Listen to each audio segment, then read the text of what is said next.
This time on World in America, it's a community on the rise. Take in a sample of their culture and discover their dreams for the future. Meet the Azerbaijani Americans. It's food and celebration, tradition, and Noruz all rolled into one.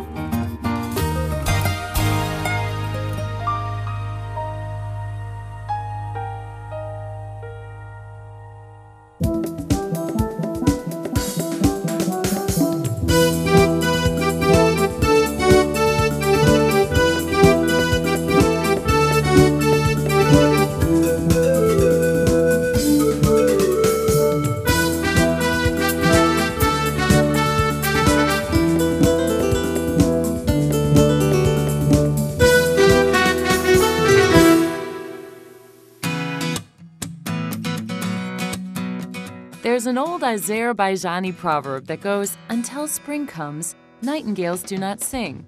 Well, for many Azerbaijani Americans, now seems to be the time to make their voices heard.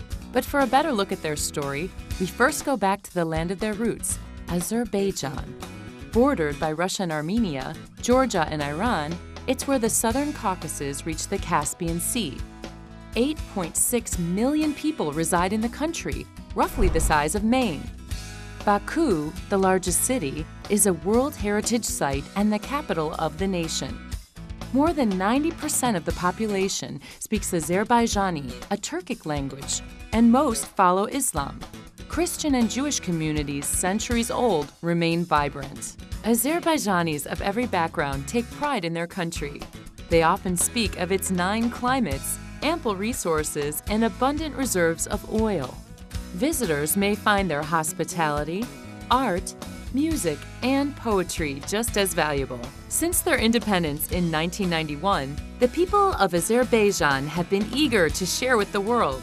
See what they've done with their energy and optimism here in the U.S. when World in America returns.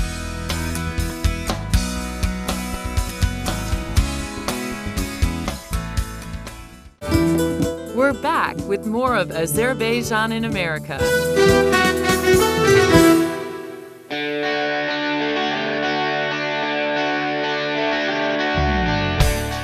Saying Azerbaijan, I mean first of all land. I mean first of all country where my parents born, where my family lives. Maybe all these reasons, all these things together makes Azerbaijan, Azerbaijan. Any immigrant, anybody who leaves their country and goes to a foreign country, leaves behind their homeland, sometimes they leave behind all their friends and family, it's unbelievable for me. According to one estimate, nearly 1 million people of Azerbaijani descent now live in the U.S. It's a growing and dynamic community. Much of their diversity stems from the different waves that brought them here.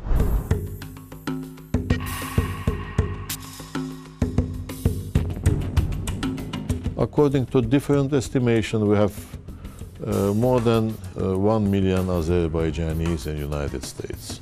They settled mainly in California, Houston, New York.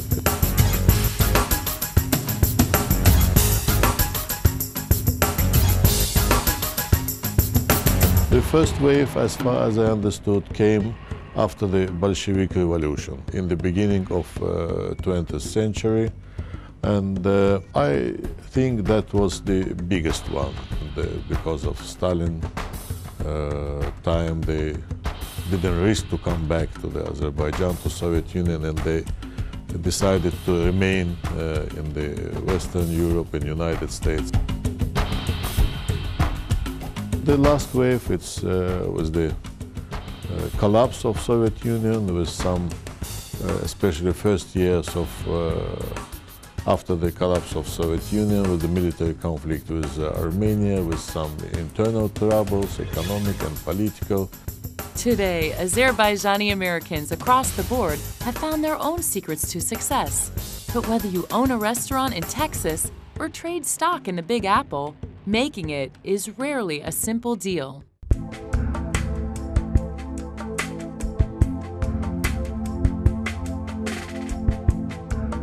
Some people facing number of difficulties, especially in the initial period of their stay in United States.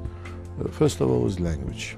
To become a part of society, you need good knowledge of the language. It's important. Not that having to learn a second language comes as something new. Many Azerbaijanis already speak Russian, as well as their native tongue.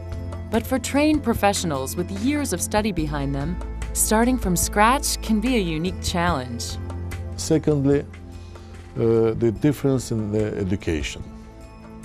You know, a number of professions, like, for example, doctors, medical doctors and lawyers, they need to get additional licenses, diplomas and etc. to start work here.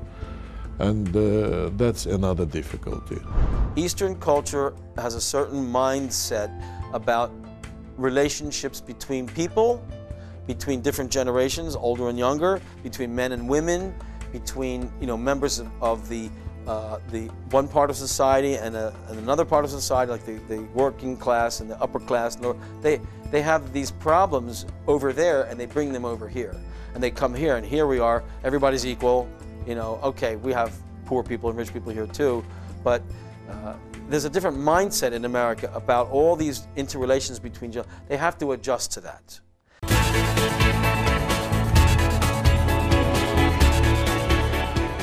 With time, they managed to overcome all these troubles, these difficulties, and after some period, a lot of people, they don't want to go back. They prefer to stay here. They're very happy with their life, yeah. Some find happiness in both countries. For Jeffrey Werbach, the culture of Azerbaijan is a way of life. His home in New Jersey could match the decor of any in Baku. Local Azerbaijanis call him one of their own.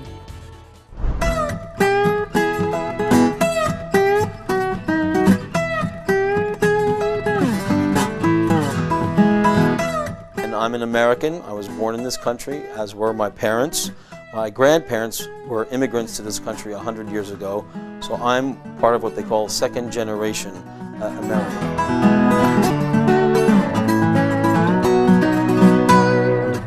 Well, my first awareness of Azerbaijan was in the year of 1971. I was 19 years old, and I read a book about a man who was born and raised in the Caucasus. The name of the word Azerbaijan, it jumped off the page, and it touched something in me. I can't even to this day explain what it was, even after 35 years.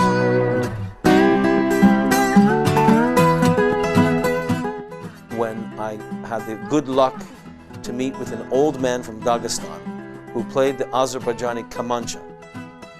And so I was prepared for this meeting, and the meeting was very important because at that moment my life as an American came to a point where I now was going to include in my inner life the world of the Caucasus, especially Azerbaijan.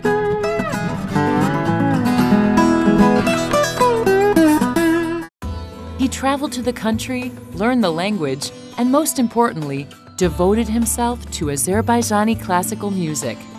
Under the tutelage of leading authorities, he became a master in his own right. Today, he gladly shares his adopted culture with other Americans. One way is by teaching at Temple University. The professor of the world music course is a friend of mine, and so she's invited me over there repeatedly.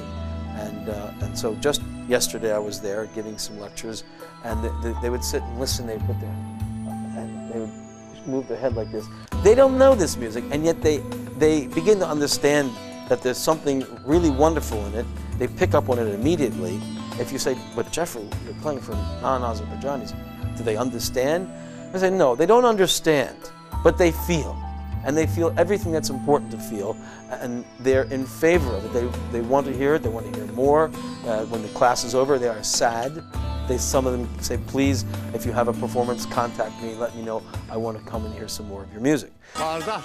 To the avid listener, the music of Azerbaijan stands apart, with instruments like the oud, tar, and kamancha, it harmonizes Turkish folk tunes with scales made for Persian kings. Over time, Azerbaijanis have produced many styles of music, but one form, known as mugam, rises to the top. Get ready. When World in America returns, we'll witness a true maestro sharing his talent.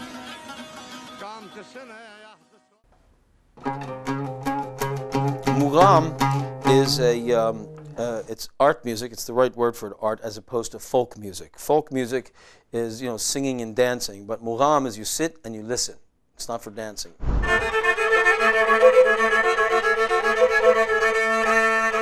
Most mugam is in the sung version of it. There's also instrumental mugam. I specialize in instrumental mugam.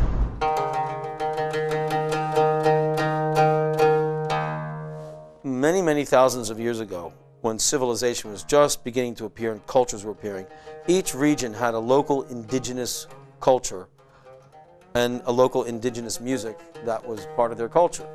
And I think what mugam is I think it's a synthesis of two cultures. One is something that originated in ancient Egypt, which over time became the basis for what is now known as the Islamic call to prayer.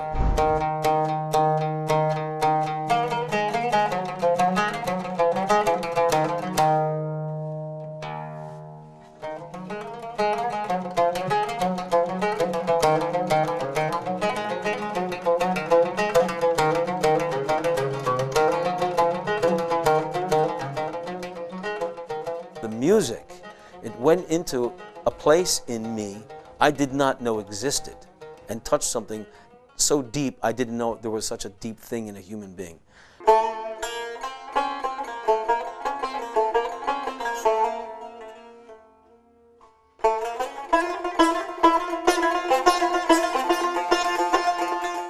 In mugam, also known as makam in Arabic or daska in Persian, music flows in intricate patterns.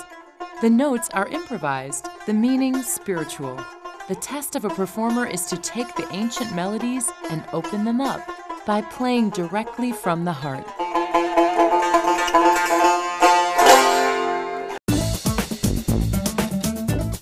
Of course, in Azerbaijani company, music isn't the only good thing to go around.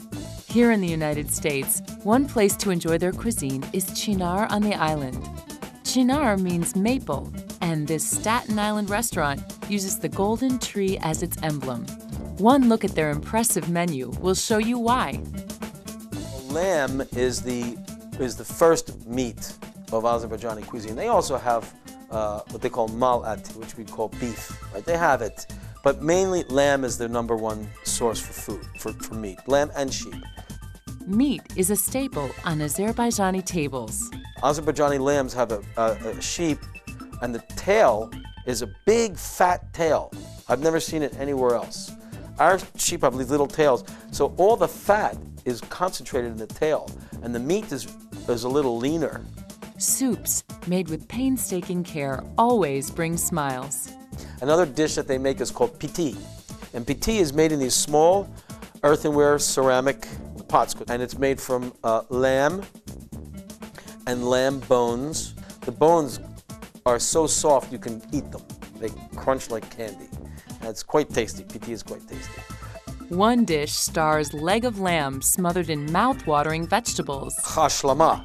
Hashlama is you put layers and layers of lamb, onions, tomatoes, peppers, and eggplant.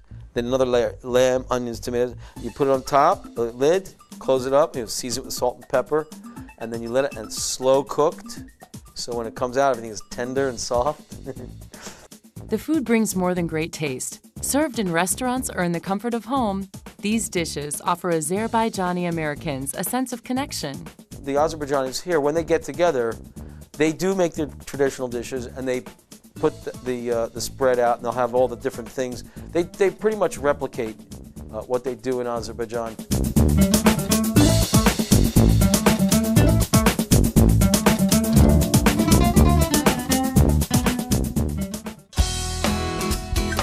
These days, Azerbaijani Americans say they have a lot to be excited about. Typically, they celebrate Independence Day twice, on July 4th for the U.S. and for Azerbaijan on October the 18th. Recently, crowds in New York honored the flags of both nations. They will give us opportunity to say a few words, some speeches, then the national item of Azerbaijan, and we will raise our national flag. So that's in brief the scenario of today's event. It's my great honor and privilege to be here on Broadway in New York in the ceremony of raising national flag of Azerbaijan alongside the United States flag to celebrate the 16th anniversary of my country's independence. This is an extraordinary day in our history. We are celebrating the 18th October as one of the monumental, fundamental days in our life. 16 years ago, we have established this date as the restoration of our independence. It really is a pleasure to be here. We are incredibly proud of the Azerbaijani community here in New York City. We have about 3.6 million immigrants, and the Azerbaijani community has played a vital role in building the economy and the social life of the city of New York.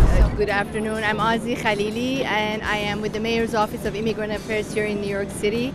And I brought Mayor Bloomberg's greetings to the Azerbaijani communities, and we wanted to celebrate the 16th anniversary of the independence of Azerbaijan from the Soviet Union. And we're very proud to have an opportunity to celebrate this event with the Azerbaijani community. The event was held in Manhattan's historic Bowling Green, not far from Wall Street and the famous Charging Bull statue. New York and Azerbaijani dignitaries attended the program. A key organizer for the day was deeply moved. After years of oppression, Azerbaijan was free again. Today, 16 years later to the day, we who honor and revere both Azerbaijan and the United States of America can hardly express what it means to see the two flags of these two nations flying together high. Oh, say, can't you see by the dawn's early light? This is the center of the universe, the middle of New York, known by everyone in the world. It is our pleasure. It's a wonderful place to be raising Azerbaijani flag right next to American flag, which in our organization was established 50 years ago. We grew up in this country without Azerbaijan, but knowing we are Azerbaijanis, but we didn't have Azerbaijan.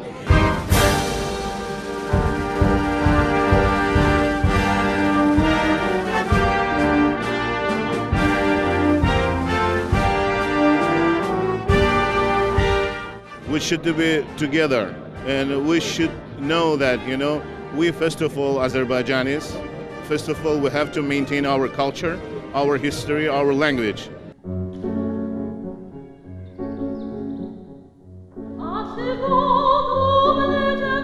The festivities continued. As evening fell, the venue shifted to Brooklyn Borough Hall.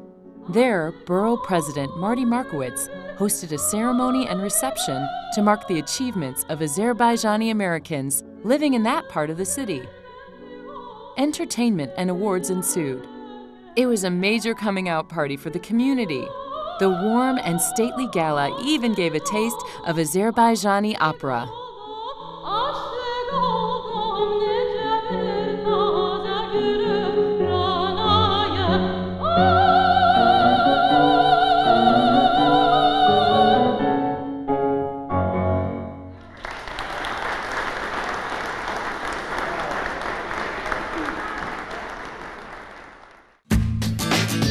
On a more traditional note, there are other holidays that Azerbaijani Americans proudly uphold.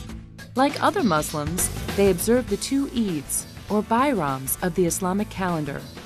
Another festival, more specific to their culture, is known as Noruz. Well, very briefly, just we're celebrating the coming of spring. It's linked with agriculture, with the old Zoroastric tradition, with everything. So simply, we're just celebrating the coming of spring, yeah.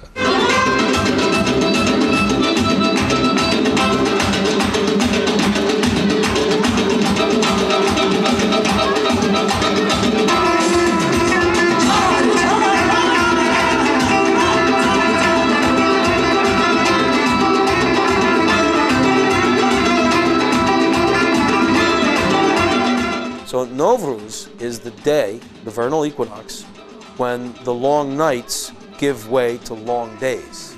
So the light's coming, the beginning of spring, the renewal of life.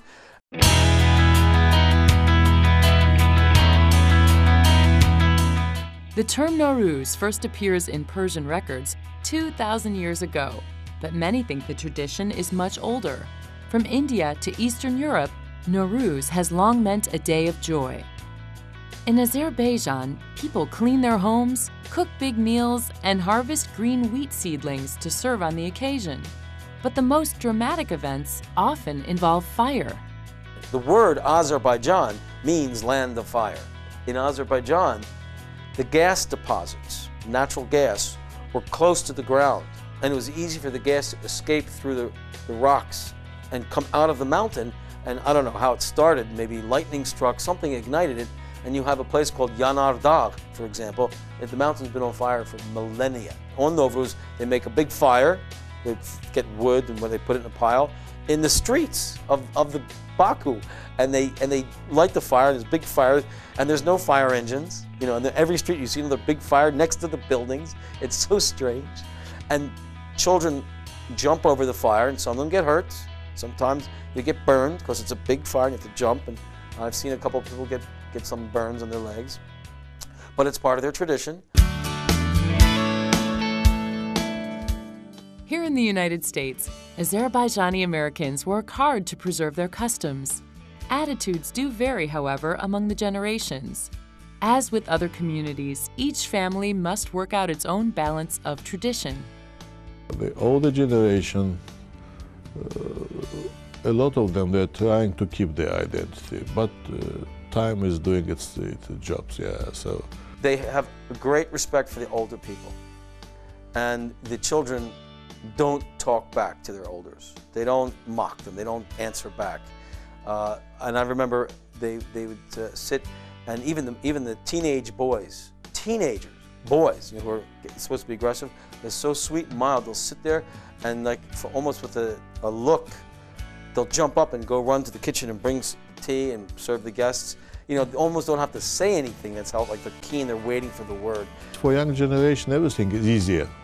Yeah, so to adopt, to become, I would say, part of society, for them also is not such a big task, not a difficult task. But yes, we have some Azerbaijanis who didn't keep anything Azerbaijani except their names maybe, and some 2 or 3 words. The parents are respected.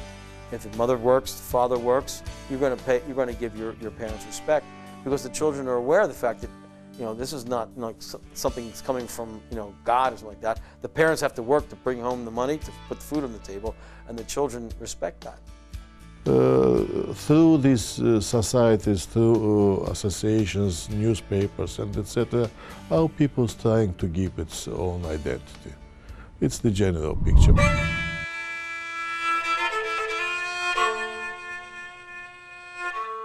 Azerbaijanis in general are a warm-hearted people. Azerbaijanis are also incredibly well educated. Azerbaijan has a 99% literacy rate, even in the villages. They have this tremendous open-hearted welcoming, and it's not just Eastern hospitality, which the Persians, the Turks, they all have that. Arabs, they have it. It's something more than that. They not only welcome the guests with the typical Eastern hospitality, but if the guest is an outsider from another culture, it's really, they almost go too far. I mean, their openness, they almost want to say, your culture is even greater than ours.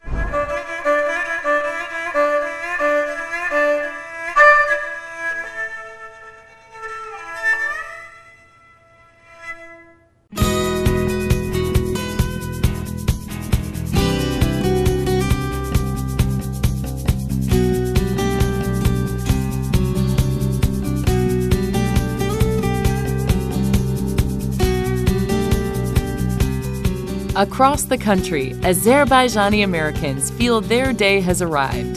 They say they're ready to share the best of their culture and invite others to do the same.